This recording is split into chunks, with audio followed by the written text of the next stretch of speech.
Hola, buenas tardes. Soy Gabriela Pulido Llano, investigadora de la Dirección de Estudios Históricos del INAH,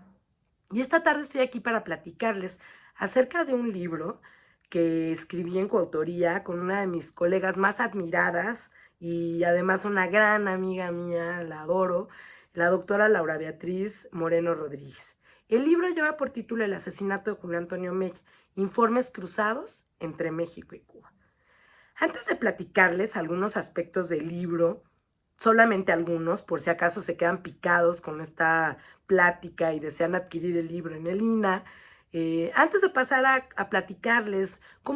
qué es lo que contamos, qué historia estamos reconstruyendo en este libro, me gustaría platicarles por qué es uno de mis textos favoritos. De manera implícita, sin proponérnoslo de esta manera tan consciente, la doctora Moreno y yo dejamos plasmado en este libro el encuentro de dos formas de investigar, de dos itinerarios de investigación que sumados arrojaron la suficiente información para constatar nuestras hipótesis que venían de dos lugares diferentes. Nos encontramos en el centro con nuestro sujeto de estudio, Julio Antonio Mella, que por cierto es el gran sujeto ausente en esta historia, ya que no hay ninguna fotografía, a pesar de que hacemos un recorrido fotográfico en la que aparezca él. Él está encima de la imagen, él está en cada una de las páginas de este relato. Laura Beatriz estaba en aquel momento estudiando al exilio cubano en México de los años 20 y 30 para su tesis de doctorado, lo que espero que va a ser un librazo que saldrá ya publicado en breve. Y entonces ella provenía de entender y de comprender el fenómeno del exilio en su contexto más general, abierto, amplio, o sea, con el obturador así muy abierto, y para llegar al centro de uno de los sujetos estudiados, que era Julio Antonio Mella, pero después de haber comprendido precisamente cómo se relaciona, cuál es el contexto del que viene desde Cuba. La doctora Moreno trabajó en los archivos cubanos durante muchos años, así como en los archivos mexicanos. Por otro lado, yo llegué de otro lado, yo llegué a ver el tema de manera particular. Les cuento un poco, haciendo también con perspectiva histórica, teníamos unos años trabajando por provocación, por la gran provocación de la doctora Delia Salazar Anaya, gran especialista en la temática de los agentes y la policía secreta en México, de los expedientes que están de la Dirección General de Investigación Política y Social en el Archivo General de la Nación. Ella tenía ya muchos años rastreando a las comunidades extranjeras que había, de la forma en la que se vigilaba a las comunidades extranjeras desde esos sectores, desde esos organismos de la policía secreta. Ella nos había invitado a un seminario que se convirtió luego en la propuesta de hacer precisamente un coloquio donde estudiáramos cómo se vigiló a las comunidades extranjeras desde la policía, desde los núcleos policíacos en México, cómo es que se vigiló a estas comunidades extranjeras, y nos invitó a un conjunto de colegas a trabajar esta comunidad que cada uno había estudiado durante muchos años, a trabajar o a investigar acerca de esto tomando como centro los expedientes de la Dirección General de Investigación Política y Social. Lo que concluyó en este coloquio, que posteriormente concluyó en un libro que ella muy amablemente me invitó a coordinar con ella, aunque yo debo de decir que todo esto fue una provocación generada, afortunada provocación generada por ella, por la brillante aproximación que tiene que ha tenido hacia estos fondos de la policía secreta. En estos fondos nos encontramos el expediente del asesinato de Julio Antonio Mella. Y yo hice primero un pequeño esbozo, una pequeña radiografía del contenido de ese expediente. Por supuesto, este expediente también Laura lo conocía ya en ese momento. Ella ya estaba terminando de estudiar a la comunidad nicaragüense en México en los mismos años y empezaba a coquetear con la idea de ampliar su horizonte y tomar como objeto de estudio del doctorado justo a la comunidad cubana y la vigilancia de la comunidad cubana que se había implementado en el territorio mexicano en los años 20 y 30. Entonces coincidimos por ahí, ambas empezamos a recorrer una ruta para llegar a un mismo punto, precisamente, ¿no? Más adelante yo me platiqué de este expediente de verdad es un expediente fascinante y que precisamente contamos esta radiografía en el primer capítulo del libro del asesinato de Julio Antonio Mella, Informes Cruzados entre México y Cuba. Le conté el contenido de este expediente a Paco Ignacio Taibo II con la idea de que él igual dispusiera de la información. Sin embargo, él mismo nos dijo que mejor nosotros escribiéramos ese libro. Nos prestó toda su biblioteca, Julio Antonio Mella, una cantidad de libros que tiene, de toda la biografía, toda la obra que ha generado la historiografía cubana acerca de Mella, que es muchísimo de los grandes biógrafos, Adis Cupul y Froilán González, y por supuesto los libros más vigentes de Christine Hatsky, y todos los libros que también rodean a la historia de Mella, que tienen que ver precisamente con su relación con Tina Modotti, y entonces, bueno, también arrojan a Tina Modotti de frente a esta investigación. Él nos prestó sus libros, empezamos a trabajar los aspectos de Mella. Laura terminó de hacer su recorrido por los archivos cubanos, justo de la Policía Secreta Cubana, y entonces nos sentamos a trabajar justo tratando de integrar estas dos visiones desde distintos escenarios, imagínense, archivísticos, desde distintas condiciones de llegada a la información y a ciertos puntos, ¿no? Pero esta posibilidad de ver el tema, no desde lo particular, pero tampoco nada más desde lo general, sino de sumar, nos dio justo la profundidad que nosotros buscábamos. El primer capítulo, repito, es la radiografía de este gran expediente, grandioso expediente. En este expediente, ¿qué encontramos? Encontramos los recortes de periódico, encontramos los escritos a mano de los agentes secretos que iban persiguiendo a Mella por la ciudad y tratando de dejar constancia de las reuniones de Julio Antonio Mella con los comunistas mexicanos, en las asambleas de los comunistas, y el resultado, por supuesto, a raíz de su asesinato, de las arengas políticas que se hicieron en los contextos de los grupos comunistas, mostrando su inconformidad y su tristeza con respecto a este asesinato. En el segundo capítulo, de lo que hablamos es de la primera visita de Julio Antonio Mella. Julio Antonio Mella viene a México en 1920. Él llega, es apenas un joven de 17 años, llega a traer en su mente el imaginario, el gran imaginario, potente imaginario que generó en América Latina la Revolución Mexicana. Él viene con la intención de quedarse a vivir en México, de inscribirse en el colegio militar, de incluso suscribirse precisamente al contexto militar en México, y cuando llega, pues se encuentra con que hay un golpe de Estado, ¿verdad? Y entonces ese escenario que él traía de Cuba, pues hace imposible que a su llegada él se inscriba en el colegio militar. De hecho, la persona a la que él venía a buscar, el general al que él venía a buscar, ya no se encontraba disponible en el colegio militar, y entonces prácticamente se queda varado, por así decirlo. En estas breves páginas de un diario que publica uno de sus grandes biógrafos cubanos, en estas breves páginas que él genera de un diario de viaje a México, él cuenta cuáles fueron sus impresiones de la Ciudad de México, qué le pasa por la mente en el momento que se da cuenta que ese sueño que él traía de inscribirse en el proceso revolucionario mexicano se queda corto debido a los acontecimientos que están sucediendo en el país, y entonces decide hacer un viaje por el país. Llega a Chihuahua buscando a los villistas, se encuentra en la zona de guerra precisamente,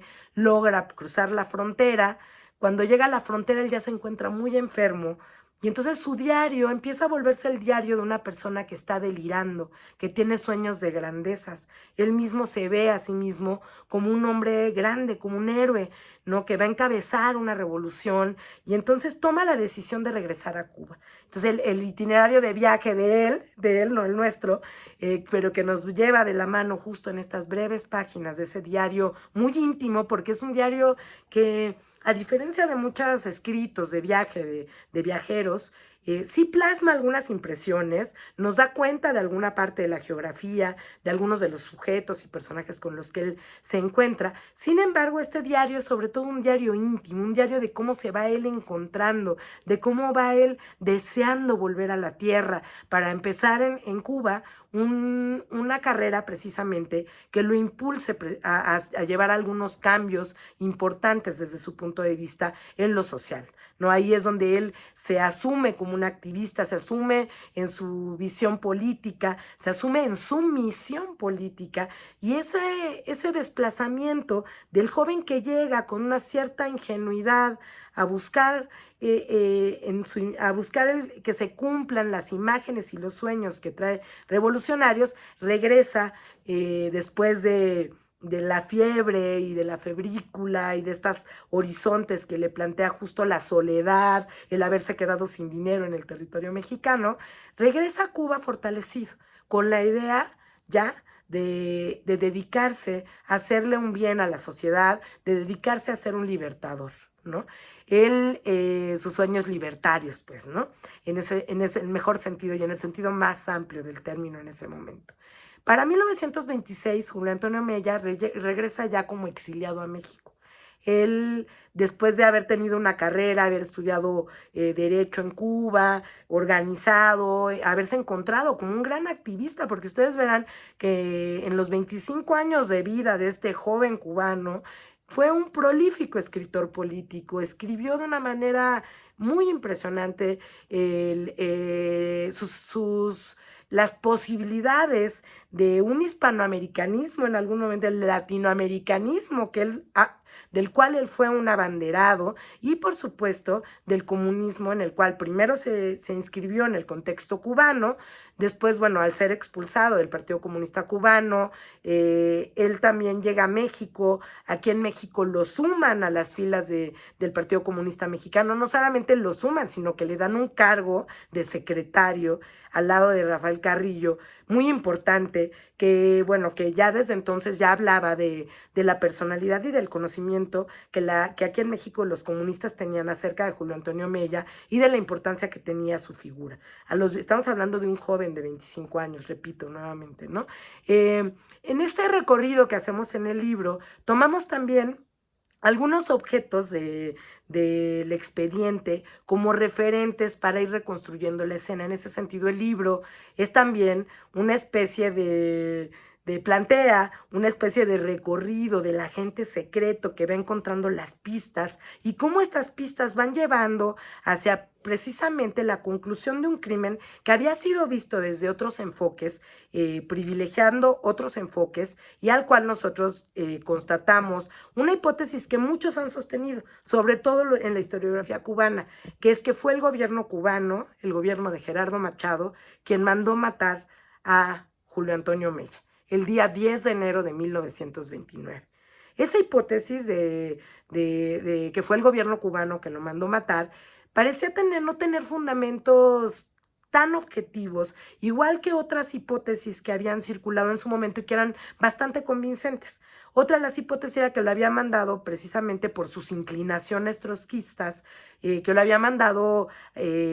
matar, que había sido una intriga interna del Partido Comunista Mexicano, encabezado por el comandante Vittorio Vidali, que en aquel entonces también se encontraba en México y, por cierto, era muy amigo, más adelante va a ser pareja de Tina Modotti. En el momento del asesinato de Julio Antonio Mella, él va de la mano de Tina Modotti, quien ya hacía unos años había sido su pareja. Ella vivía en la calle de Abraham González, muy cerca de lo que ahora es el Museo de San Carlos, ahí muy cerquita del Monumento a la Revolución. Ahí hay una pequeña plaquita en una tienda que era alguna cubana, escritora, magníficamente reproduce en un ensayo donde describe precisamente que el día de en Cuba Debate, donde describe precisamente que el día del asesinato, ese día estaba lloviendo y solamente hubo un testigo que era un panadero alemán. El panadero alemán intenta dar algunos puntos de vista en el momento en el que se intenta hacer una reconstrucción del crimen por parte de las autoridades policíacas mexicanas. Sin embargo, lo que reconstruye justo esta cubana a la distancia de todos estos años de tiempo, es entre la lluvia, y si uno ve las fotografías del lugar a donde lo mataron, que ustedes se las pueden encontrar en el capítulo en el que añadimos otras pistas visuales y que lleva por título el expediente, el crimen atrapado por la cámara, precisamente. Ese crimen atrapado por la cámara también atrapa el contexto, precisamente, de la calle donde fue asesinado Julio Antonio Mella. Y desde el punto de vista de esta escritora cubana, en Cuba Debate, si estaba lloviendo, no había luz en la calle, y era prácticamente, o sea, como caminar en las calles de un pueblo sin luz eléctrica en las calles, etcétera, muy difícil de identificar precisamente cómo había sido, cómo se había desarrollado los hechos en el crimen. Uno de los asuntos más importantes después de haberse perpetrado este asesinato es que detienen a Tina Modotti como la posible responsable de esta intriga. Durante 3 meses a Tina Modotti se le denostó en la prensa, se le llegó a llamar uno de los encabezados más singulares de la prensa de esos años, de esos momentos, fue que se le denominó como la Matajari del Comintern. Ese apelativo, esa forma de describirla, fue constante durante 3 meses. Durante 3 meses ella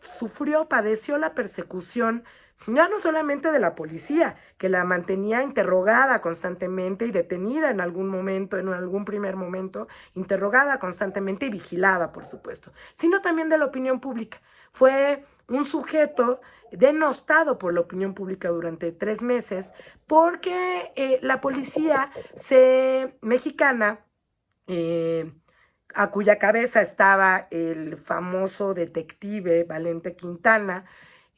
la policía durante semanas después de llevarse a cabo el crimen trató de mantener la hipótesis de que se había tratado de un crimen pasional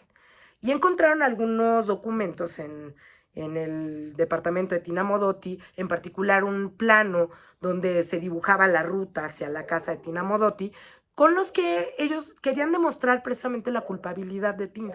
Sin embargo, bueno, nada en su entorno, nada arrojaba, nada, absolutamente ninguna prueba de que ella hubiera formado parte de un complot, ni mucho menos llevado a cabo, por supuesto, de primera, o sea, encabezado, hubiera sido protagonista, la primera protagonista de este desenlace fatal. Al contrario, ella nos deja ver en sus imágenes fotográficas, desde mi punto de vista, un enfoque hacia Julio Antonio Mella, una forma de ver a Mella que solamente podía derivarse de una gran pasión. ¿No? El ojo de Tina Modotti estaba tratando de plasmar en esas imágenes de Mella toda la potencia de Mella, la virilidad de Mella. No solamente era un hombre alto y muy fornido, ya que había sido un gran deportista más joven, sino que también trataba justo de plasmar este enfoque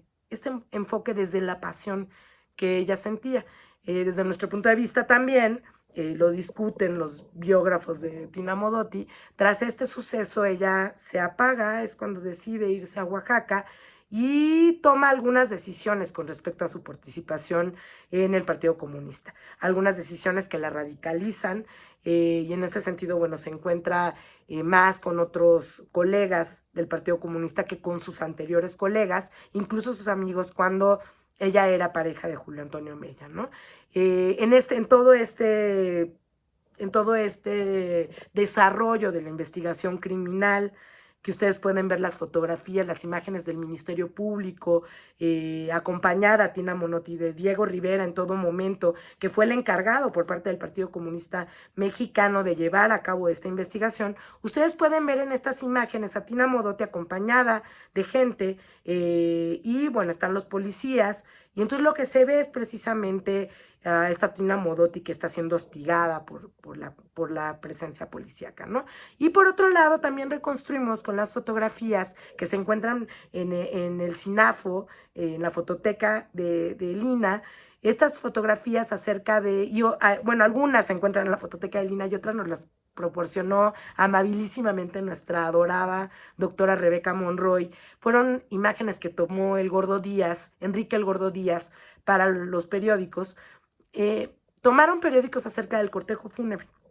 y encontramos en todas estas fotografías una posibilidad de reconstruir cómo el cortejo fúnebre que inicia en la calle de Mesones número 54, que es donde se encontraba el local del Partido Comunista Mexicano, lo que van plasmando justo estas imágenes es como sale el féretro y afuera del local del Partido Comunista Mexicano ya se está formando un mitin político. Y entonces lo que es un recorrido, un cortejo fúnebre, se vuelve una manifestación política de grandes dimensiones, cuyos relatos quedan plasmados, uno en la pluma de Diego Rivera, que se publica en el periódico El Machete, y otro por parte de los agentes secretos y que se encuentra justo en el expediente del asesinato de Julio Antonio Mella. Este relato de este cortejo fúnebre, verlo en fotografías, eriza la piel. Ahí están todos los sectores de oposición. Están las mujeres, están los obreros, están los campesinos, están los representantes sindicales, están por supuesto los grandes líderes de un partido comunista que está a puntito de ser prohibido y de mandar a todos sus integrantes a la clandestinidad. Entonces es un contexto bollante, es un contexto totalmente fascinante con respecto al estudio de los movimientos sociales. Eso es lo que nos deja este estudio del asesinato de Julio Antonio Mella, no solamente conocer y haber conocido el retrato de un personaje tan sui generis, tan singular, que con esta juventud lograra encender las impresiones de una Latinoamérica en revolución, que era finalmente lo que él esperaba. Los contextos en los cuales él empieza a inmiscuirse en México, a relacionarse con Sandino, por ejemplo, en el edificio donde él vivía, con los revolucionarios latinoamericanos que estaban aquí en México, también exiliados. Ese es uno de los contextos donde él empieza a desplegar sus alas, su inteligencia, su brillante actuación política. Sin embargo, también nos lleva hacia ese horizonte siniestro, complejo de comprender, que es precisamente el tema del control social y político en nuestros países latinoamericanos y del abordaje que uno tiene desde los archivos. Esto es otra cosa fascinante. El intercambio de información desde estos organismos policíacos entre Cuba y México fue totalmente activo en aquellos años 20 y 30 y seguramente posteriormente también, pero nosotros lo constatamos en esos años, incluso más activo que las mismas posiciones de los ministros de Relaciones Exteriores. Es otro tema impresionante que nos arrojó mucha información de la cual ya no les voy a decir, para que justo compren el libro, platiquemos de esto, discutamos, platiquemos acerca de esta presencia del exilio cubano de esos años, platiquemos acerca de cómo un joven cubano con todo el futuro como político fue asesinado el 10 de enero de 1929 en la madrugada del 10 de enero de 1929 a Mansalva por un sicario enviado por el gobierno de Gerardo Machado, lo cual quedó ya constatado por la información obtenida y la detención del sujeto en el año 1934. Muchas gracias.